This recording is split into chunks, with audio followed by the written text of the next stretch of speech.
नमस्कार दोस्तों, कैसे हो आप सभी। स्वागत करते हैं आप सभी का व्यस्त जी को इसमें। तो दोस्तों आज जो है कि बिहार डीएलएड एंट्रेंस एग्जाम 2026 के लिए जो आप सभी को बीबीआई क्वेश्चन का प्रैक्टिस सेट दिया जा रहा था, उसमें हम सभी प्रैक्टिस सेट नंबर 10 तक कंप्लीट कर चुके थे।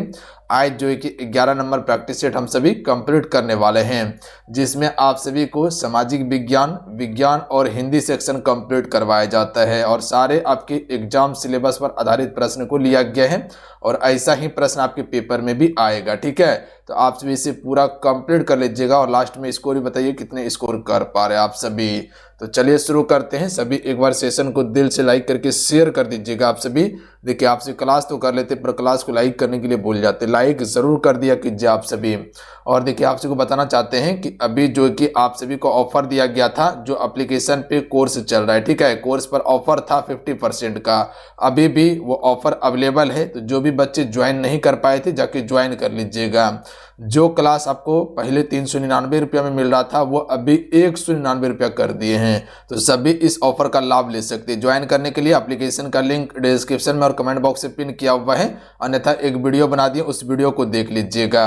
और एप्लीकेशन का नाम सक्सेस योद्धा है, ठीक है, प्ले स्टोर से जाके डाउनलोड करके ज्वाइन कर सकते हैं। तो चलिए शुरू करते हैं आज की सेशन को हम सभी। फर्स्ट क्वेश्चन देखिए, पहला क्वेश्चन है कि भारत का कौन सा पड़ोसी देश विश्व का पहला पूर्ण जैविक देश बन गया है। तो यहाँ पर पूर्ण जैविक देश की बात किया जा रहा है। देखिए अगर इन सेट में किसी भी क्वेश्चन का आंसर पता हो तो अपना आंसर आप सभी नीचे कमेंट बॉक्स में बता सकते हैं, अन्यथा एक कॉपी में नोट करते चलेंगे आंसर को आप सभी, और लास्ट में स्कोर भी बताइएगा कितने स्कोर कर पा रहे हैं आप सभी। तो इसका correct answer option number B हो जाएगा भूटान। भूटान जो है विश्व का पहला ऐसा देश है जो पूर्ण जैविक देश बन गया है। देखिए अगर भूटान की बात किया जाए तो इसकी राजधानी कहाँ पे, थिम्पू इसकी राजधानी है। मुद्रा न्यूगल ट्रम चलता है यहाँ पे। और भूटान जो है भारत का एक संरक्षित देश है। ये सिक्किम, अरुणाचल प्रदेश और पश्चिम बंगाल के साथ सीमा साझा करते हैं। अगला क्वेश्चन है कि दक्षिण एशिया, दक्षिण पूर्व एशिया के कितने देश जो हैं बिम्स्टेक का सदस्य हैं। यहां पर बिम्स्टेक की सदस्य की बात किया गया है। इसका correct answer option number B हो जाएगा 7 देश। वो 7 देश कौन सा है, तो पहला याद रखिएगा आप सभी बांग्लादेश। क्या याद रखिएगा आप सभी, बांग्लादेश पहला याद रखिएगा। दूसरा आपका हो जाएगा भारत। कौन सा हो जाएगा जी, भारत। तीसरा आपको याद रखना है, बर्मा, जिसे हम म्यांमार कहते हैं। चौथा याद रखिएगा आप सभी श्रीलंका, याद रखिएगा आप सभी, क्या बताएं आपको, श्रीलंका। पांचवा आपको याद रखना है थाईलैंड, क्या बताएं आपको, थाईलैंड जो है कि पांचवा हो जाएगा। छठा आपको याद रखना है, छठा याद रखिएगा भूटान, भूटान छठा याद रखिएगा। और सातवां याद रखिएगा आप सभी नेपाल। इसमें नल्ला शामिल नहीं है, यानी कि इसमें आपका पाकिस्तान को शामिल नहीं किया गया है। तो बी करेक्ट आंसर होगा, यही 7 देश है, याद कर लीजिएगा आप सभी। अगला है बैंकिंग आर्थिक विकास के किस क्षेत्र में आती हैं। तो आपको बताया है कि जितने भी सेवा क्षेत्र हैं, सेवा वाला जो क्षेत्र है वो सारा क्या है, वो तृतीय क्षेत्र का है, ध्यान रखिएगा। देखिए जीडीपी जो आप सभी देखते हैं, जीडीपी जो देखते हैं आप सभी, इसमें तीसरा क्षेत्र का योगदान जो है लमसम 52 से लेकर 53% तक माना जाता है। याद रखिएगा 52 से 53% तक किसका योगदान है, तीसरा क्षेत्र का, जिसमें कह सकते बैंकिंग हो जाएगा, आपका होटल जो हो जाता है, शिक्षा हो जाता है या परिवहन हो जाता है, ये सभी आपका तीसरा क्षेत्र का है। जबकि अगर प्राथमिक क्षेत्र की बात किया जाए तो इसका जो है कि जीडीपी में योगदान लमसम अभी 19% है। कितना है जी, 19% है, ध्यान रखिएगा आप सभी। और प्राथमिक क्षेत्र में क्या आ जाता है, जो प्राकृतिक है, जैसे कृषि हो गया, पशुपालन हो गया, डेयरी हो गया, ये सभी आपका प्राथमिक क्षेत्र का योगदान होता है। जबकि माध्यमिक क्षेत्र यानी कि दूसरा क्षेत्र की बात किया जाए तो इसमें क्या आ जाएगा, तो जैसे कि आप उद्योग देखते हैं, जैसे कि केतारी हो जाता है, गन्ना जो होता है वो प्राथमिक क्षेत्र है, पर केतारी का यानी कि गन्ना का जो मिल होता है वो दूसरे क्षेत्र के अंतर्गत आता है। यानी कि कह सकते हैं कि जो प्राथमिक क्षेत्र यानी कि कच्चा माल जो होता है उसको बना के तैयार करना, वो दूसरा क्षेत्र का कार्य होता है। अगला है, निम्नलिखित में से कौन सी आर्थिक गतिविधियां प्राथमिक क्षेत्र के अंतर्गत आती हैं? तो यहाँ पर प्राथमिक क्षेत्र की बात किया गया है, तो करेक्ट आंसर हो जाएगा ये सभी। ध्यान रखिएगा, मत्स्य पालन, डेयरी और कृषि, ये सभी जो है कि फ्रेंड आपका क्या हो जाएगा, प्राथमिक क्षेत्र के अंतर्गत आएगा। Option number C correct answer होगा। अगला है, निम्नलिखित में से किस में कानून का निर्माण शुरू किया जा सकता है? तो देखिए यहाँ पर कानून निर्माण की बात किया गया है, तो कानून का निर्माण जो शुरू किया जा सकता है लोकसभा और राज्यसभा दोनों से किया जा सकता है। यहीं से याद रखिएगा, अगर लोकसभा से कोई भी प्रधानमंत्री बनता है तो इसके लिए उम्र मिनिमम 25 वर्ष रखा गया है और इसका कार्यकाल 5 वर्ष का होता है। जबकि राज्यसभा से कोई भी प्रधानमंत्री बनता है तो मिनिमम उम्र 30 वर्ष रखा गया और इसका कार्यकाल 6 वर्ष का होता है। देखिए राज्यसभा जो होता है ये आपका उच्च सदन होता है, इसे कभी भंग नहीं किया जा सकता है। इसका जो सदस्य होता है हर एक 2 वर्ष में चुना जाता है, ध्यान रखिएगा 1/3। अगला क्वेश्चन देख लीजिएगा, किस मौलिक अधिकार के अनुसार मानव तस्करी निषिद्ध है? राइट आंसर हो जाएगा ऑप्शन नंबर सी, संवैधानिक संरक्षण का अधिकार के तहत। ध्यान रखिएगा, जो अनुच्छेद आप सभी 23 देखते हैं इसमें बताया गया है कि किसी भी मानव का आप सभी तस्करी नहीं कर सकते हैं या उसे बलात् श्रम काम नहीं करवा सकते या बेगारी नहीं खटवा सकते हैं। याद रखिएगा, अनुच्छेद 22 ये किससे संबंधित हैं? तो ये आपको संरक्षित करने, यानी कि कुछ मामलों में जो गिरफ्तारी किया जाता है उससे संरक्षण के लिए आपको अनुच्छेद 22 में बताया गया है। अगला क्वेश्चन देख लीजिएगा, करो या मरो का नारा किसने दिया था? महात्मा गांधी जी ने। कब दिया था? 1942 में। डेट को याद रखिएगा आप सभी।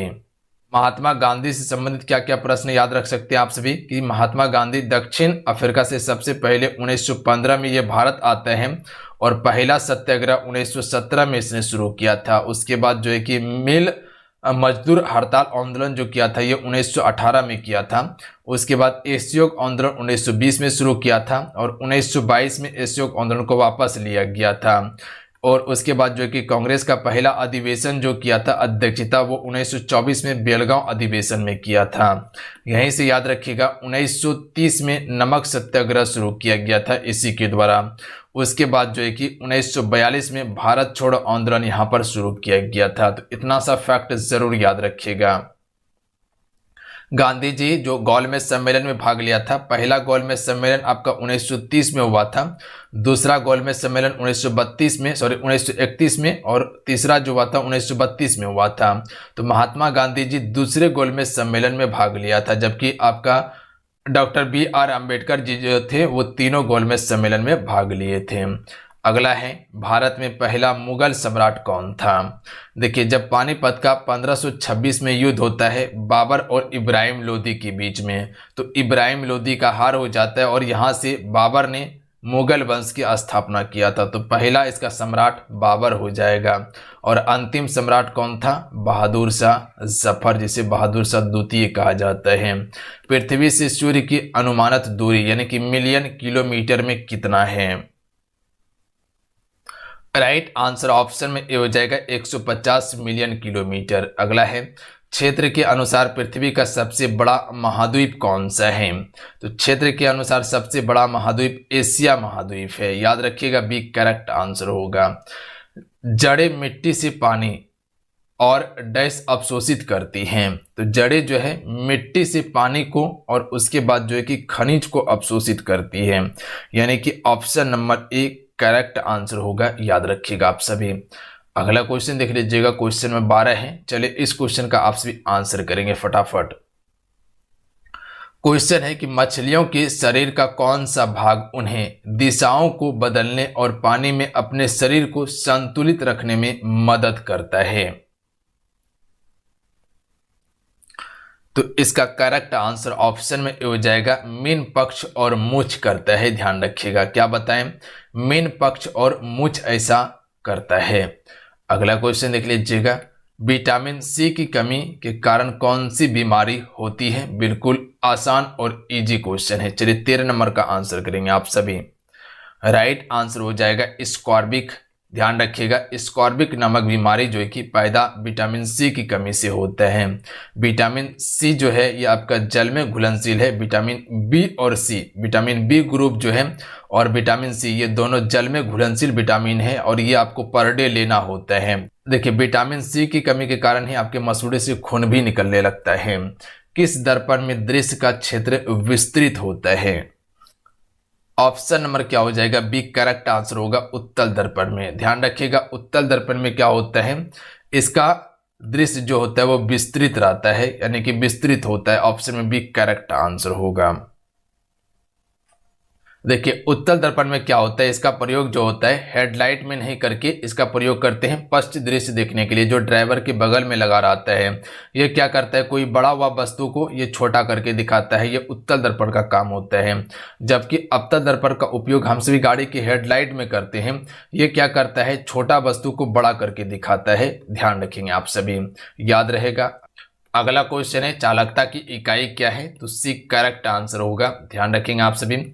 अगला है कंप्यूटर में डाटा किस रूप में संग्रहित किया जाता है, तो देखिए कंप्यूटर में जो डाटा संग्रहित होता है वह आपका बाइनरी के रूप में होता है। ऑप्शन में सी राइट आंसर होगा।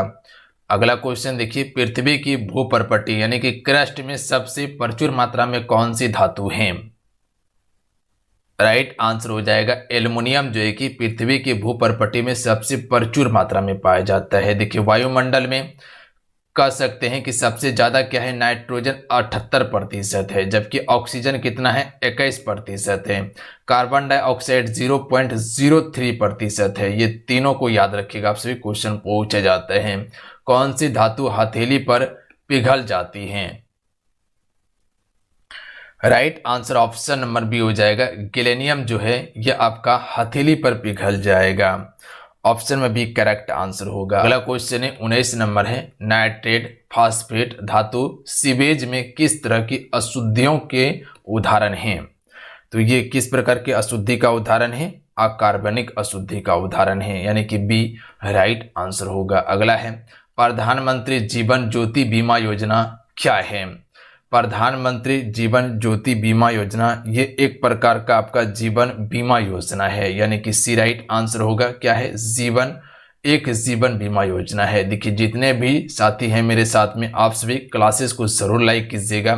देखिए आपका एक लाइक हमें मोटिवेट कराता है, तो आप सभी लाइक जरूर कीजिएगा।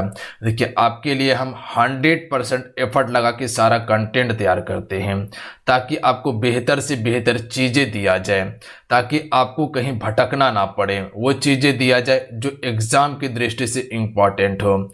तो आज की इस वीडियो को आप सभी लाइक ज़रूर करेंगे। क्वेश्चन है निम्नलिखित में से इलेक्ट्रिक मोटर का आविष्कार किसने किया था? राइट आंसर हो जाएगा माइकल फेराडे के द्वारा किया गया था इलेक्ट्रिक मोटर का आविष्कार। अगला है 2017 में पुरुष की एकल विंबलडन चैंपियनशिप किसने जीती? विंबलडन चैंपियनशिप जो है कि पुरुष एकल में जो ये जीता गया था, ये आपका रोजर फेडरर के द्वारा जीता गया था, यानी ऑप्शन में एक करेक्ट आंसर होगा। याद करते चलेंगे आप सभी। अगला है हॉर्नबिल महोत्सव, जिसे त्योहारों का त्योहार कहा जाता है, किस राज्य में मनाया जाता है ये? तो ये आपका मनाया जाता है नागालैंड में। याद रखिएगा कहाँ मनाया जाता है, नागालैंड में। अगला क्वेश्चन है इंडियन पार्लियामेंट्री डिप्लोमेसी नामक पुस्तक के लेखक कौन हैं? तो इस पुस्तक के लेखक हैं मीरा कुमार। ऑप्शन में ए राइट आंसर होगा। अगला है भारत और रूस द्वारा आयोजित संयुक्त 2 वर्षीय सैन्य अभ्यास का नाम क्या है? तो इस अभ्यास को हम सभी इंद्र कहते हैं। किस नाम से जानते हैं? इंद्र के नाम से जानते हैं। भारत भूटान संबंधों का आर्थिक आधार क्या है? तो भारत भूटान संबंधों का आर्थिक आधार जो है जल विद्युत ऊर्जा का उत्पादन, यानी कि ए राइट आंसर होगा। ध्यान रखिएगा जल विद्युत ऊर्जा का उत्पादन। ऑप्शन में ए राइट आंसर है। अगला है आर्थिक दृष्टि से राष्ट्रीय विकास डैश हैं। राइट आंसर ऑप्शन में से हो जाएगा सभी वर्गों का विकास। तो ध्यान रखिएगा अगर क्वेश्चन पूछा जाए कि आर्थिक दृष्टि से राष्ट्रीय विकास का अर्थ क्या है, सभी वर्गों का विकास होना। अगला क्वेश्चन है 28 नंबर की, निम्नलिखित में से कौन सा मौलिक अधिकार नागरिकों को राज्य द्वारा उनके मूल अधिकारों का उल्लंघन किए जाने पर न्यायालय जाने की अनुमति देता है? तो ये कौन सा अधिकार देता है? तो याद रखिएगा आप सभी, संवैधानिक उपचारों का अधिकार। Option number D right answer होगा। अगर मौलिक अधिकारों का उल्लंघन आपका होता है तो ये आपको दर्जा यानी कि कह सकते हैं कि अनुमति प्रदान करता है संवैधानिक उपचारों का अधिकार। अगला है, भारतीय संविधान के किस अनुभाग को अक्सर उसका अंतरात्मा कहा जाता है? Option number B right answer होगा मौलिक अधिकार। देखिए, मौलिक अधिकार की बात किया जाए तो ये संविधान के भाग 3 में है, संविधान के भाग 3 में है। ध्यान रखिएगा, अनुच्छेद की बात किया जाए, आर्टिकल की बात किया जाए तो 12 से लेके 35 तक में है। याद रखिएगा, कुल मौलिक अधिकार आपके पास कितना है? 6 मौलिक अधिकार है। पहले 7 मौलिक अधिकार था, हटाया गया क्या? संपत्ति के अधिकार को हटाकर कहाँ रखा गया? 300A में रख दिया गया था। जो आप अनुच्छेद 31 देखते हैं और अनुच्छेद 19F देखते हैं, यही दोनों को हटाकर यहाँ पर रख दिया गया। याद रखिएगा आप सभी, लिया गया है मौलिक अधिकार USA देश के संविधान से, यानी संयुक्त राज्य अमेरिका देश के संविधान से।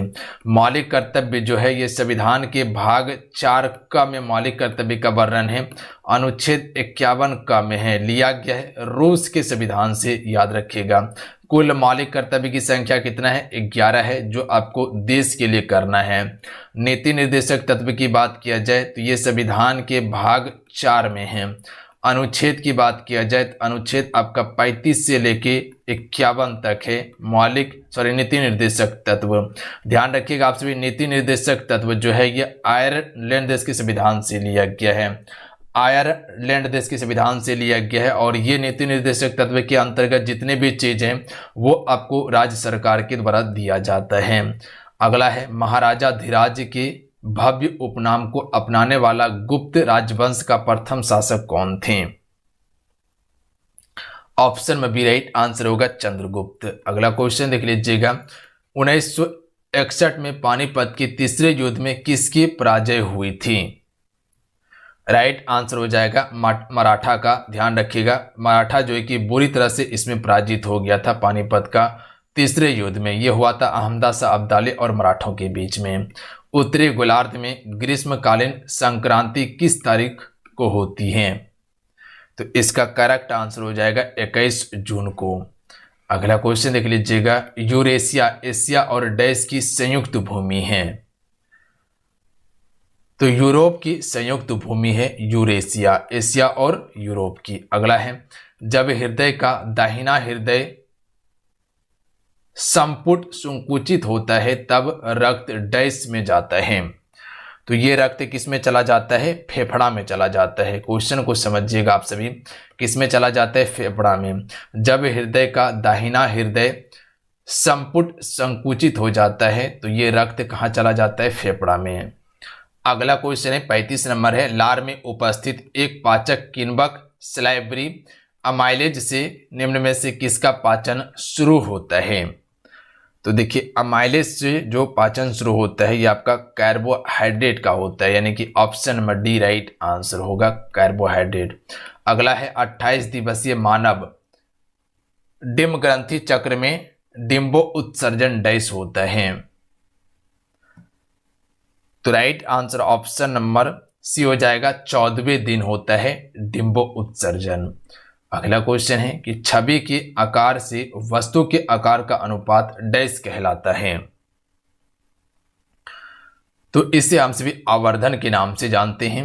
अगला क्वेश्चन है, यदि कोई वस्तु एक स्थिर गति के साथ एक सीधे रेखा में पर आगे बढ़ रही हो तो उसकी गति को किस प्रकार की गति कहा जाएगा?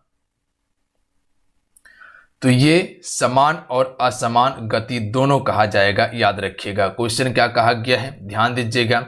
यदि कोई वस्तु स्थिर गति के साथ एक सीधी रेखा पर आगे बढ़ रही हो तो उसकी गति को किस रूप में गति कहा जाएगा? तो ये समान और असमान गति दोनों कहा जाएगा। अगला है निम्नलिखित में से क्या प्राइमरी स्टोरेज का उपकरण है, यानी कि प्राइमरी का अर्थ हो गया प्राथमिक स्टोरेज।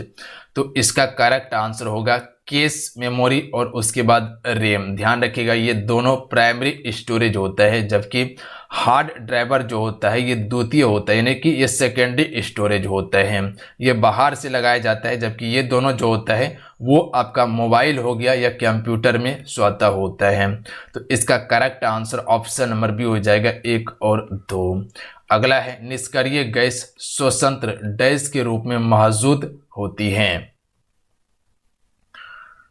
राइट आंसर ऑप्शन में हो जाएगा परमाणु के रूप में। अगला क्वेश्चन देख लीजिएगा। क्वेश्चन है कि एक आयनिक आबंधन डैश द्वारा बनता है।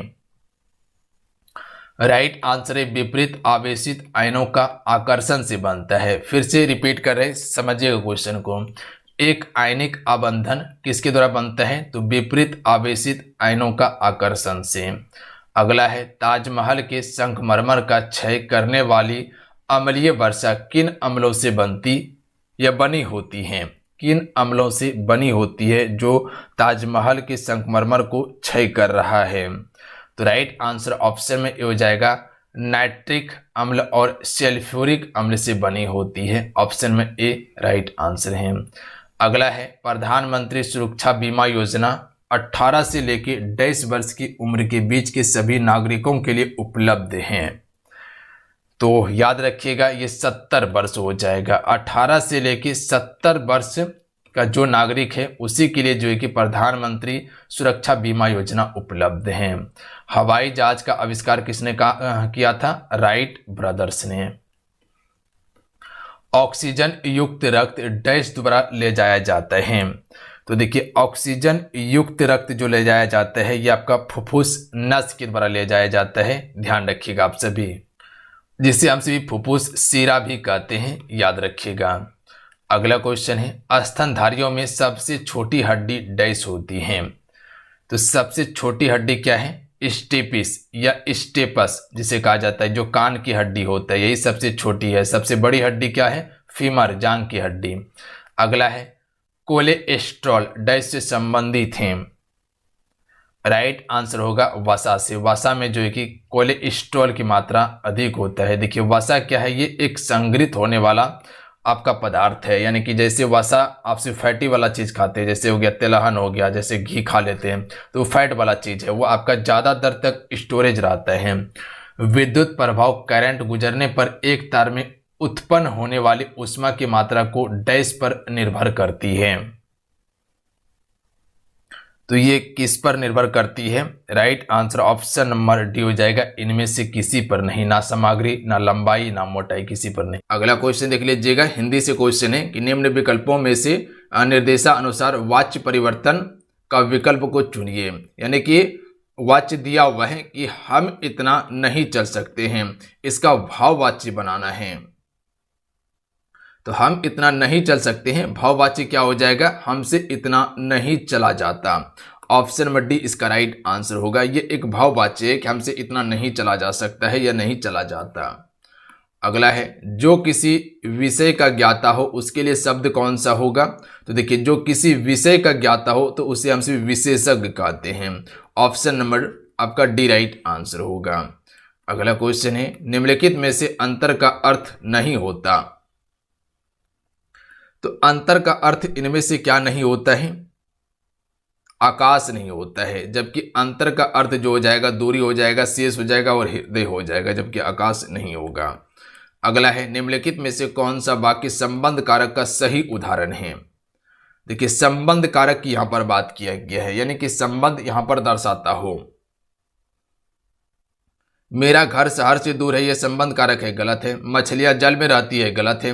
गृहिणी ने गरीबों को कपड़े दिए हैं, यह भी गलत है। इसका correct answer option number D हो जाएगा कि गंगा का पुत्र भीषण बांध चलाने में बड़े बड़ों का नाक काट देते हैं, यह संबंध है। ध्यान रखिएगा यहाँ पर गंगा का पुत्र, यहाँ पर डायरेक्ट संबंध की बात किया है। अगला है मुझे बाजार से कुछ लाना है, वाक्य में कौन सा सर्वनाम है।